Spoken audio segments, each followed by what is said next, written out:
Okay, this is Welford's model. Welford's model is based around information processing. It's a little bit more complicated than Whiting's, but both share the same basic processes of information processing. What we need to do is try to look into a little bit more detail at the different elements of the model, so that we can have a better understanding of the process, especially when trying to link it to a sporting example, which you will need to do for the exam.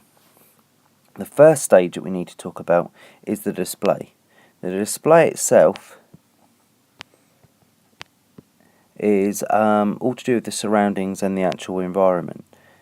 And this can be very simple for, say, like a netball player.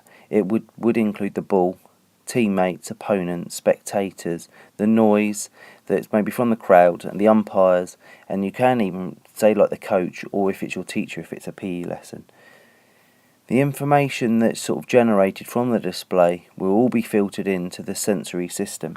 Now the sensory system, which is here, is a very, very key part to the whole of the to information processing.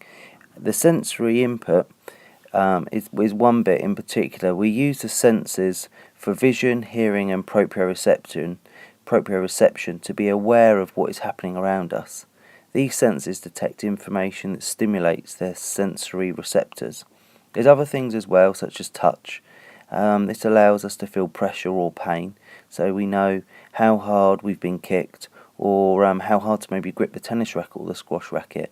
And being aware of pain is vitally important to try and sort of stop serious injuries, especially in like the game of rugby. Also as well, you've got kinesthesis. Kinesthesis gives us information relating to the contractions of our muscles, joints and tendons.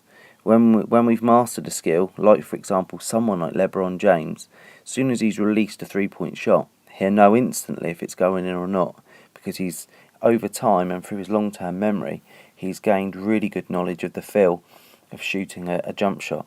There is also equilibrium as well. Equilibrium tells us whatever how or whether our body is balanced. So when it comes to running, or even if we're sort of falling over, it will tell us the information that's needed to keep our body balanced. Vitally important if it's in sort of gymnastics, where you're graded on being in the correct sort of positions at all time. Okay, so we just highlight those key points again from the sense organs. Here they are again. So we've got touch, kinesthesis and equilibrium.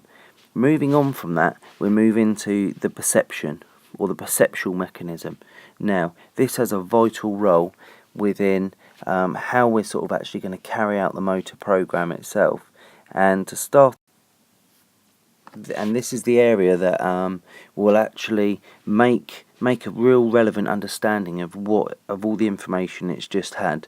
So now it's actually going to start to sort of detect and compare information from the past, and how we're going to move forward to make the perfect motor program happen.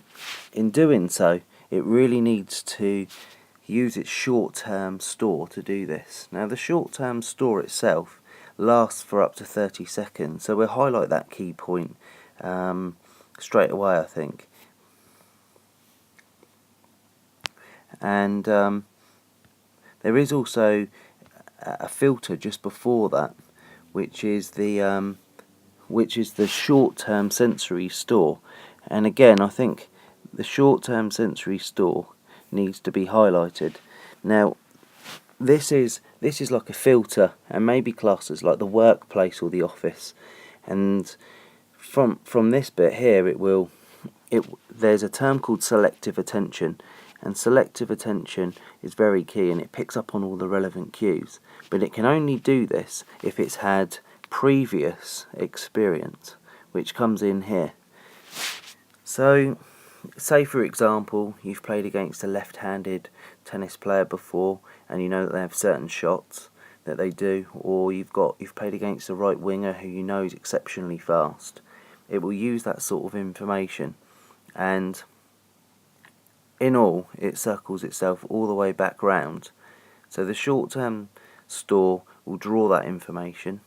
The short-term sensory store will select the relevant information it needs, and finally it makes a decision.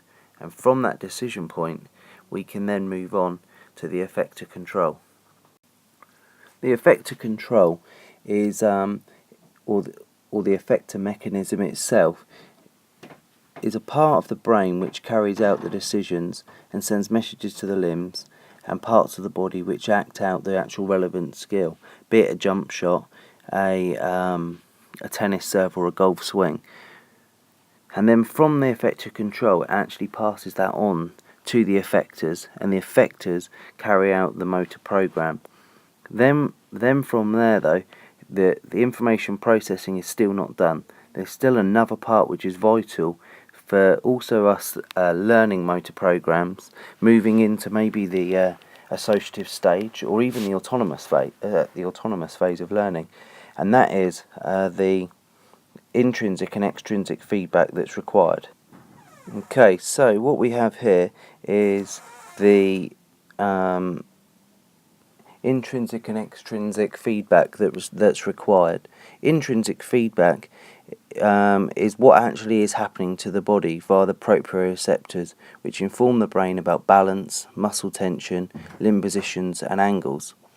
Extrinsic feedback is feedback via results or response of the actions made, the results of which the feedback as part of the actual display as well. So the extrinsic feedback could easily be made from your coach, from your parents even, or even the teacher themselves. Okay, so this sort of wraps up Welford's model, which again is quite complicated, quite complex, and it has a number of different bits that you need to remember. But what you really need to do is just move through logically through each one of the stages, and that will get you to the end of Welford's model.